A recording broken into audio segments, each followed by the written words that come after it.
యాకోబు పత్రిక 5వ అధ్యాయం 10-11 వచనాలు ఒకసారి ధ్యానం చేద్దాం. నా సహోదరులారా, ప్రభు నామమున బోధించిన ప్రవక్తలను శ్రమానుభవమునకును ఓపికకును మాదిరిగా పెట్టుకొనుడి. సహించిన వారిని ధన్యులనుకొనుచున్నాము కదా. మీరు యోబు యొక్క సహనమును గూర్చి వింటిరి.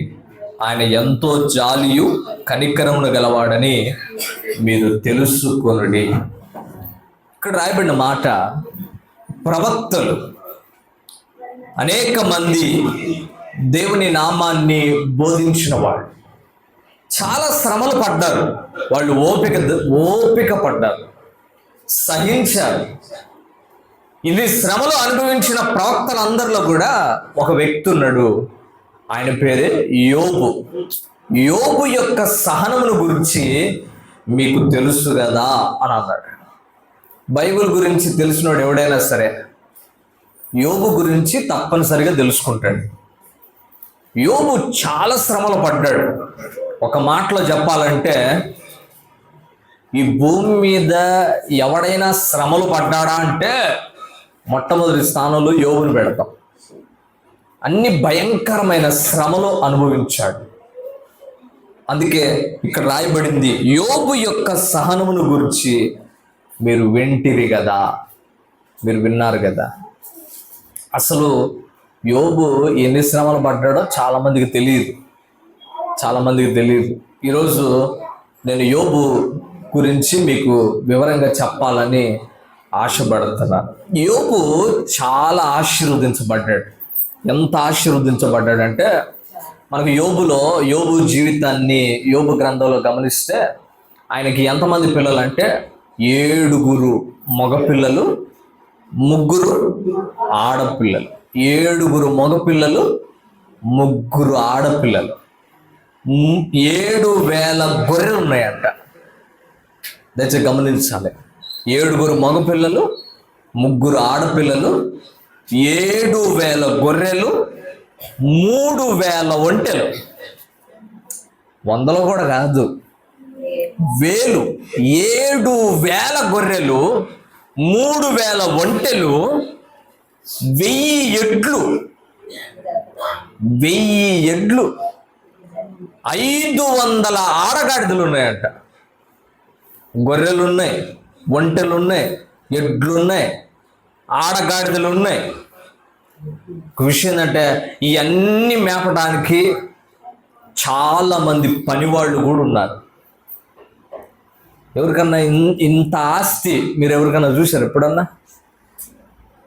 బైబిల్లో రాయబడింది, అసలు తూర్పు దేశంలో ఉన్న ఇంత ఆస్తి కలిగినోడు ఎవడూ లేడంట. 7,000 గొర్రెలు, 3,000 ఒంటెలు, 1,000 ఎడ్లు, 500 ఆడగాడిదలు, ఇంతమంది ఉండి ఇవన్నీ మేపటానికి చాలా మంది పనులు ఉన్నారు. ఇంకో బైబిల్లో రాయబడిన విషయం, దేవుడు ఆయన ఇంటి చుట్టూ కంచె వేశాడు. ఇంకోటి, దేవుడే స్వయంగా అతని కుటుంబాన్ని దీవించాడు, ఆశీర్వదించాడు. అంత ఆశీర్వాదం ఉంది. వీటితో పాటు బైబిల్లో ఇంకొక విషయం కూడా ఉంది. యోబు గ్రంథం 29వ అధ్యాయం 4వ వాక్యాన్ని ఒకసారి చదువుదాం. యోబు గ్రంథం 29వ అధ్యాయం 4వ వాక్యం చదవండి ఎవరన్నా. యోబు గ్రంథం 29:4. నా పరిపక్వ దినములలో ఉండినట్లు నేను ఉండిన ఎడల నాకెంత మేలు. దేవుని రహస్యం నా గుడారం పైగా ఉండెను, నాకు తోడై ఉండెను. నా పిల్లలు నా చుట్టూ ఉండిరి. నేను పెట్టిన అడుగెల్లా నేతిలో పడాను. ఆయన యోబు చెప్తున్నాడు, నేను పెట్టిన అడుగెల్లా అంటే అదృష్టం. ఏది పట్టిన బంగారం అవుతుంది. ఏ పని చేసినా కలిసి వస్తూ ఉంది. ఇంకా చదవండి. నూనె ప్రవాహంగా పారెను. నేను పట్టణపు గుమ్మమునకు వెళ్ళినప్పుడు రాజవీధిలో నా పీఠము సిద్ధపరచుకున్నప్పుడు యవనస్తులు నన్ను చూచి దాక్కునిరి. ముసలివాళ్ళు లేచి, ఈయన ఒక మాటలు చెప్పాలంటే ఊరికి ఏదన్నా సమస్య వచ్చినప్పుడు సమస్య తీర్చడానికి ఉన్న పెద్ద. అందుకే అక్కడ ఉన్నాడు, నాకు ఒక సింహాసనం సిద్ధపరచి ఉంచారు. నేను రాగానే ముసలోళ్ళు లేచి నిలబడతారు. ఒక విషయం ఏంటంటే, నన్ను చూస్తే యవనస్తులు పారిపోతారు, కుర్రపిల్లలు పారిపోతారు, ఎంత భయపడతారంట. యోబు జీవితం ఎంత ఆశీర్వాదకరంగా ఉందంటే, ఒక పక్క పిల్లలతో ఆశీర్వాదంగా ఉంది, ఒక పక్క ఆస్తితో ఆశీర్వాదంగా ఉంది, పనోళ్ళు ఉన్నారు, దేవుని దీవెన ఉంది, సంఘంలో పెద్దరికం ఉంది. యవనస్తులు చూస్తే భయపడుతున్నారు. పెద్దోళ్ళు అందరూ యోబుని చూస్తే లేచి గౌరవంగా లేచి నిలబడుతున్నారు. ఇంకొక విషయం కూడా గమనించాలి అక్కడ, చదవండి. ఇంకా అధికారులు మాట్లాడుట మాని నోటి మీద చెయ్యి వేసుకుని, ప్రధానులు మాట్లాడక ఊరకుండ్రి, అంగిలి కంటుకుని, చెవినబడిన ప్రతి వాడు నన్ను అదృష్టవంతుడుగా ఎన్నుకున్నాడు. నన్ను చూసిన ప్రతి ఒక్కడు ఎంత అదృష్టవంతుడురా అని అన్నారు. యోబుకి ఇంత చరిత్ర ఉంది, ఇంత అదృష్టవంతుడు. ఆస్తిలో కానీ, పెద్దరికంలో కానీ, లేకపోతే గౌరవంలో కానీ, అన్ని పనివాళ్ళ విషయంలో కానీ, కుటుంబ విషయంలో కానీ, ఇన్ని రకాలుగా యోబు ఆశీర్వదించబడ్డాడు. కానీ ఒక్కసారి యోబు జీవితంలోకి సైతాన్ ఎంటర్ అయ్యాడు. ఒకే ఒక్క రోజు యోబు జీవితంలోకి సైతాన్ గాడు ఎంటర్ అయ్యాడు. ఎంటర్ అయిన మరుక్షణం జరిగిన విషయం ఏంటంటే, అతని 10 మంది పిల్లలు చచ్చిపోయారు. 10 మంది పిల్లలు ఒకే రోజు చచ్చిపోయారు. 7,000 గొర్రెలు ఒకే రోజు చచ్చిపోయినాయి. 3,000 ఒంటెలు ఒకే రోజు చచ్చిపోయినాయి. 1000 ఎడ్లు ఒకే రోజు చచ్చిపోయినాయి. 500 ఆడగాడిదలు ఒకే రోజు చచ్చిపోయాయి. గమనించాల, సైతాను గాడు ఎంటర్ అయిన తర్వాత, ఎప్పుడైతే సైతాను వాడి యోబు జీవితంలోకి ఎంటర్ అయిందో, తన కుటుంబం పోయింది. తనకున్న ఆస్తిపాస్తులు మొత్తం ఒకే రోజు వెళ్ళిపోయినాయి. మనం బైబిల్ చదివేటప్పుడు చాలా జాగ్రత్తగా ఆలోచించాలి.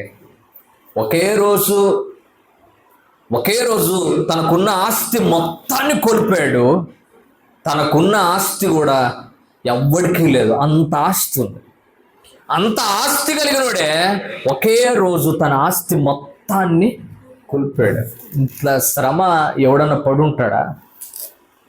గమనించాలా.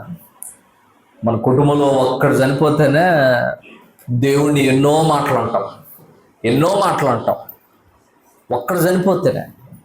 కానీ యోబుకి 10 మంది పిల్లలు, 7 మగపిల్లలు, 3 ఆడపిల్లలు చచ్చిపోయినా సరే యోబు దేవుణ్ణి పల్లెత్తి మాట అనలా.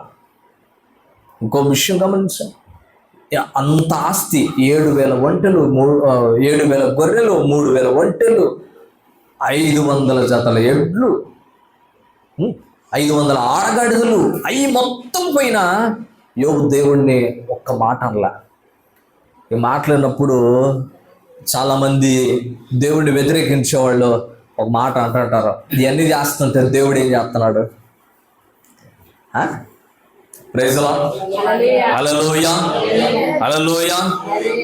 పిల్లల్ని చంపేశాడు సైతాన్ గాడు, ఆస్తిని పోగొట్టేశాడు ఒకసారికే. మరి దేవుడు ఏం చేస్తున్నట్టు? విచిత్రమైన మాట చెప్పమంటారు బైబిల్లోనే. యోబుకి శ్రమలు ఎన్ని రోజులు వచ్చినాయంటే కేవలం 10 రోజులే వచ్చినాయి. దేవునికి స్తోత్రం, హల్లెలూయా. ఎక్కువ రోజులు కాదు, 10 రోజులే వచ్చినాయి. 7 రోజులు భూమి మీద కూర్చున్నాడు. 3 రోజుల దాకేమో అంతకుముందు తను శ్రమ పడ్డాడు. ఒకరోజు కుటుంబాన్ని పోగొట్టుకున్నాడు, ఒకరోజు రోగం వచ్చింది, మూడో రోజు స్నేహితులు తెలుసుకొని వచ్చారు, 7 రోజులు స్నేహితులతో పాటే వచ్చాడు. మొత్తం 10 రోజులే శ్రమలు పడ్డాడు. విషయం ఏంటంటే అదే యోబు గ్రంథం 42వ అధ్యాయం 12వ వచనం చదవండి ఒకసారి.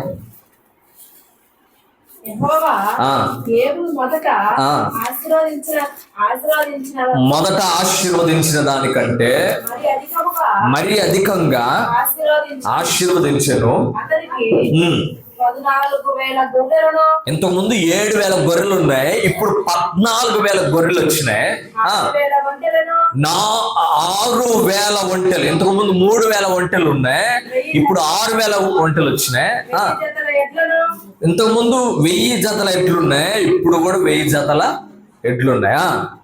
1000 ఆడ గాడిదలు. ఇంతకుముందు 500 ఉన్నాయి, ఇప్పుడు 1000 డబ్బలు వచ్చినాయి. దేవునికి స్తోత్రాలు. డబ్బలు వచ్చినాయి. దానికి ఇంకొక మాట కింద ఉంది, 13వ వచనం కూడా చదవండి. అతనికి 7 కుమారులను 3 కుమార్తెలను కలిగిరి. నేను ఒక మాట అడుగుతాను, ఏంటంటే ఒకే రోజు 10 మంది పిల్లలు పుడతారా? నేను చెప్పాను, మీరు యోబు గ్రంథం మీరు వెళ్ళి చదవండి. 10 రోజులే శ్రమలు పడింది, ఎక్కువ రోజులు పడలే. ఈ 10 రోజుల్లో 10 మంది పోయిన 10 మంది పిల్లలు వచ్చారు. ఆ పోయిన ఆస్తి అంతా మళ్ళా తిరిగి డబల్ వచ్చింది. ఇంతకీ 10 రోజుల్లో పిల్లలు ఎట్లా పడతారా? 10 రోజుల్లో ఆస్తి డబల్ ఎట్లా అయింది? ఎందుకైందో చెప్పమంటారా? దేవుడు సైతానేమో తీసేస్తే దేవుడు తీసిన దాన్ని తన దగ్గర పెట్టుకున్నాడు. Praise the lord. హల్లెలూయా. తన దగ్గర భద్రంగా పెట్టుకున్నాడు. పిల్లలు పుట్టాలంటే ఎవరికైనా ఒక పిల్లలు పుట్టాలంటే 10 సంవత్సరం పడతారు. 10 రోజుల్లో 10 మంది పిల్లలు మళ్ళీ రిటర్న్ వచ్చారు. పోయిన ఆస్తి అంతా మళ్ళీ డబల్ అయి తిరిగి వచ్చింది.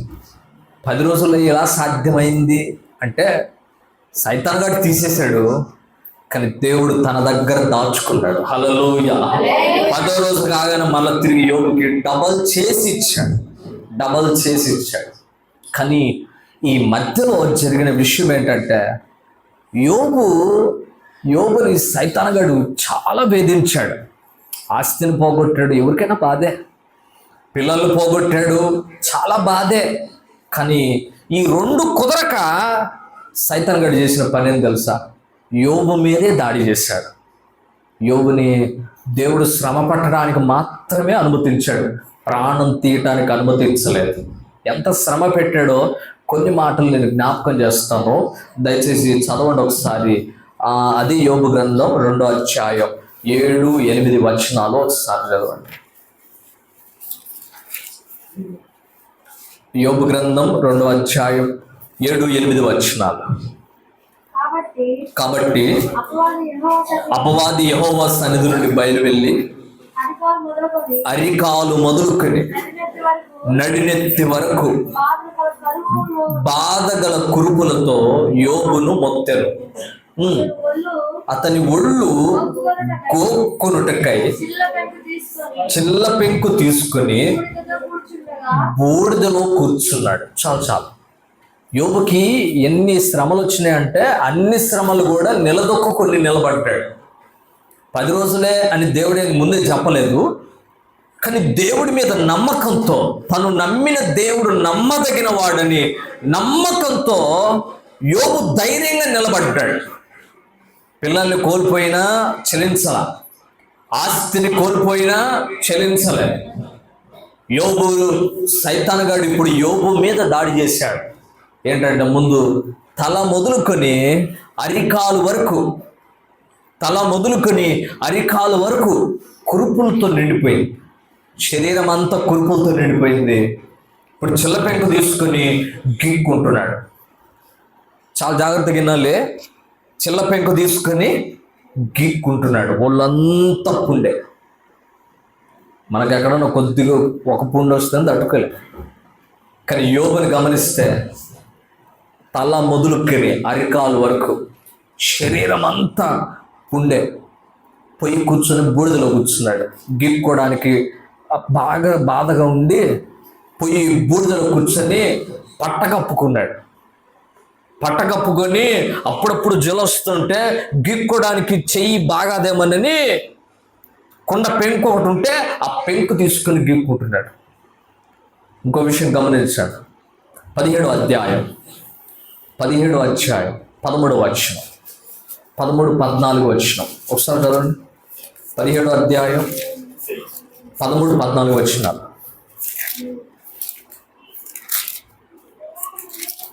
ఆశ ఏదైనా నా కుండిన ఎడల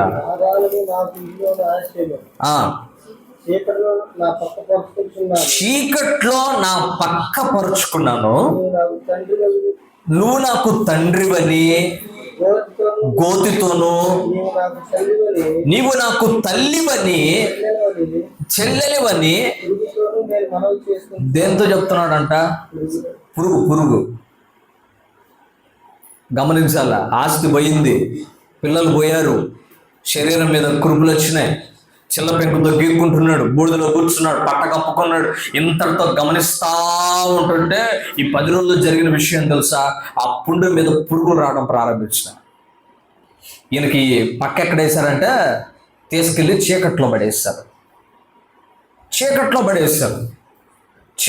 పక్కేశారు. యోబు అంటాడు, నేను చచ్చిపోతే బాగుండు.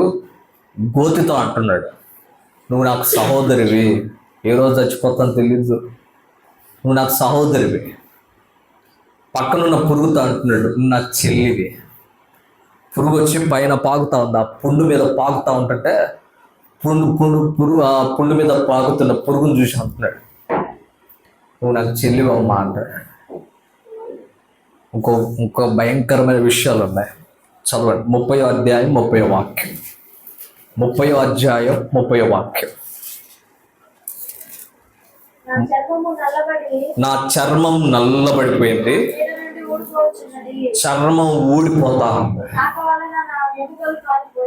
వేడి వల్ల నా ఒళ్ళు కాలిపోతుంది.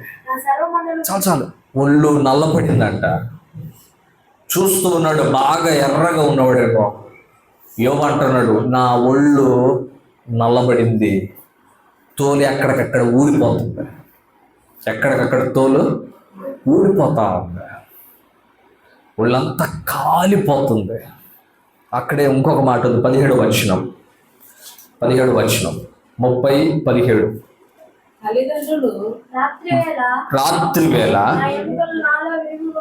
నా ఎముకలు నాలో విరగొట్టబడినట్లున్నవి, నన్ను బాధించు నొప్పులు నిద్రపోవు. నాకైనా నిద్ర పడిద్దేమో కానీ నా ఒళ్ళంతా కాలిపోతా ఉంది, ఎముకలు ఎర్రగొట్టినంత బాధ ఉంది నాకు. ఎన్ని శ్రమలు ఎవడన్నా పడుతున్నాడా? వినాలా? ఇన్ని శ్రమలు పడుతున్నా కూడా యోబు ఎప్పుడు యథార్థతను వదల్లా. అక్కడే ఇంకొక మాట కూడా ఉంది. 27వ వాక్యం. నా పేగులు మానక మండుచున్నవి, అపాయ దినములు నన్ను ఎదుర్కొనెను. నా పేగులు లోపల మాడిపోతున్నాయి, ఎముకలు గుల్లవుతున్నాయి, ఎముకలు మంట పడుతూ ఉంది, నొప్పి వస్తూ ఉంది, పురుగులు పారాడుతున్నాయి, వాళ్ళంతా కురుపులు వచ్చినాయి, చిల్లపెంకు తీసుకొని గీక్కుంటున్నాను, పైన బూడిద మోసుకున్నాను, చీకట్లో కూర్చుంటున్నాను, ఇన్ని శ్రమలు అనుభవిస్తున్నాను. పేగులు మాడుతున్నాయంటే లోపల గ్యాస్ ట్రబుల్ స్టార్ట్ అయింది. ఆ టైంలోనే గ్యాస్ ట్రబుల్ వచ్చేసింది ఆయనకి. లోపల కడుపంతా మాడిపోతా ఉంది, మంట పడుతుందట. ఏది తిందామన్నా లోపల మంట పడుతుందట. ఇంకొక వాక్యాన్ని కూడా మీకు చూపిస్తాను. 19వ అధ్యాయం 20వ వాక్యం. 19-20. యోబు 19-20 చూడండి.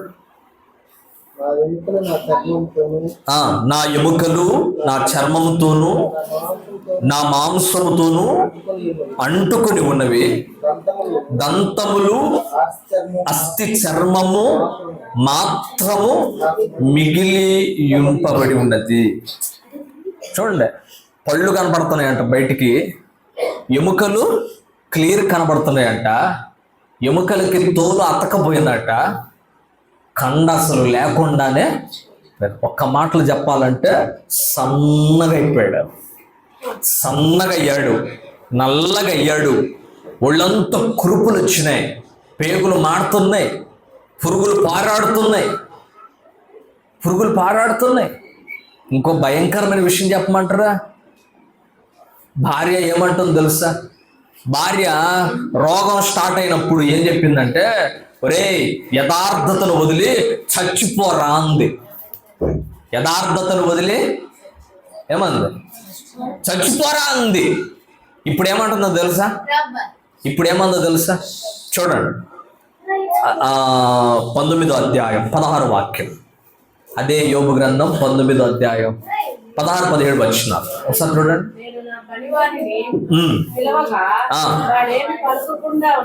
17వ వాక్యం 19-17.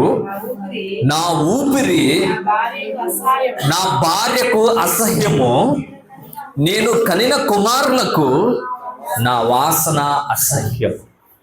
నా భార్య అంటుందంట, యోబు చెప్తుంది, యోబుని అంటుంది, ఒరే నీ దగ్గర వాసన వస్తుంది, దూరంగా పో. నీ దగ్గర వాసన వస్తుందా, దూరంగా పోరా. ఇంతకుముందు రోగం వచ్చినప్పుడేమో యథార్థతను వదిలి చావురా అంది. ఇప్పుడు అంటుంది, నీ దగ్గర వాసన వస్తుంది, ఎందుకు నీకు ఆ బతుకు, పో, దూరంగా పో అంటుంది. భార్య ఆ మాట అంటుంటే యోబుకి ఎలా ఉంటుంది చూడండి. ఆస్తి పోయినా బాధపడలా యోబు, పిల్లలు పోయినా కూడా అంత బాధపడలే, కానీ కుటుంబీకులు దూరం పెడుతుంటే యోబుకి చాలా బాధేస్తాను. విషయం ఏంటంటే అక్కడ రాయబడిన మాట, పనివాళ్ళని పిలుస్తున్నాడంట, ఒరే కొద్దిగా నీళ్ళు ఇయ్యండిరా అని పనివాళ్ళని పిలుస్తుంటే వాళ్ళు ఏమంటున్నారు తెలుసా? అక్కడే ఉంది చూడండి, 17వ వాక్యం 18వ వాక్యం చదవండి. చిన్నపిల్లలు సహా నన్ను తృణీకరించెదరు, నేను లేచుట చూచిన యెడల బాలురు నా మీద దూషణ మాటలు పలికెదరు, నా ప్రాణ స్నేహితులకు నేను అసహ్యుడనైతిని. 16వ వాక్యం పైన 16వ వాక్యం చూడండి. నేను నా పనివారిని పిలవగా వాడేమి పలకకుండా ఉన్నాడు, నేను వాని బతిమలాడవలసి వచ్చాను. పని వాళ్ళని పిలుస్తూ ఉంటుంటే దూరం పోతున్నాడు. ఏమంటే ఎవడన్నా యజమాని పిలిస్తే పనోడు ఏం చేస్తాడు? పరిగెత్తుకుంటూ రావాలా. కానీ పనోళ్ళు కూడా పిలుస్తుంటే దూరంగా పోతున్నారు. భార్య అంటది, నీ దగ్గర వాసన వస్తుంది, నువ్వు దూరంగా వెళ్ళిపో, నాకు అవసరం లేదు, నువ్వు దూరంగా వెళ్ళిపో. భయంకరమైన మాటలు మాట్లాడుతూ ఉంది. దేవునికి స్తోత్రం, హల్లెలూయా. దయచేసి గమనించాలా, ఇన్ని శ్రమలు అనుభవిస్తున్నాడో దయచేసి ఒక్కసారి ఆలోచన చేయాలా. ఇంకొక మాట చూపిస్తాను చూడండి, 23వ అధ్యాయం 2వ వాక్యం. 23వ అధ్యాయం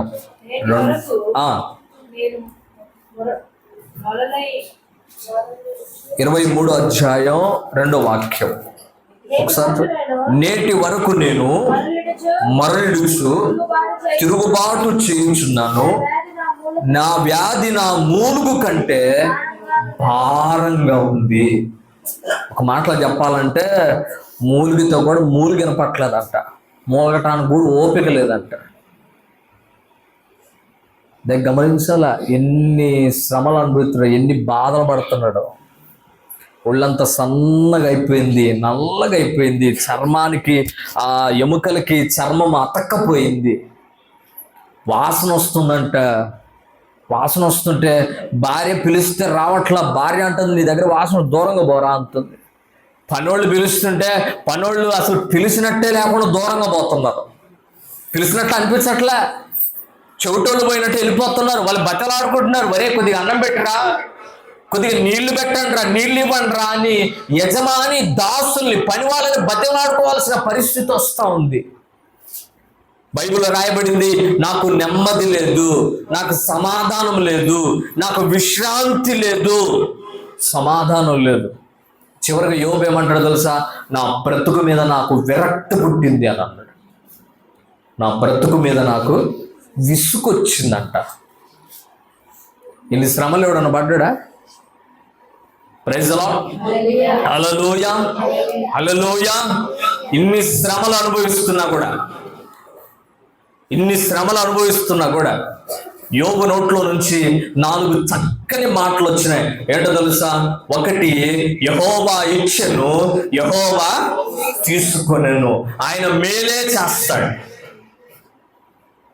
ఆయన నోట్లో నుంచి మాట, భార్య అంటుంది, నువ్వు దూషించి చచ్చిపోరా అంటే దేవుడు మేలే చేయాలా, వాళ్ళు కీడు చేయకూడదా అని అన్నాడు. మేలే చేయాలా, కీడు చేయకూడదా? కీడు చేయడు వాస్తవానికి.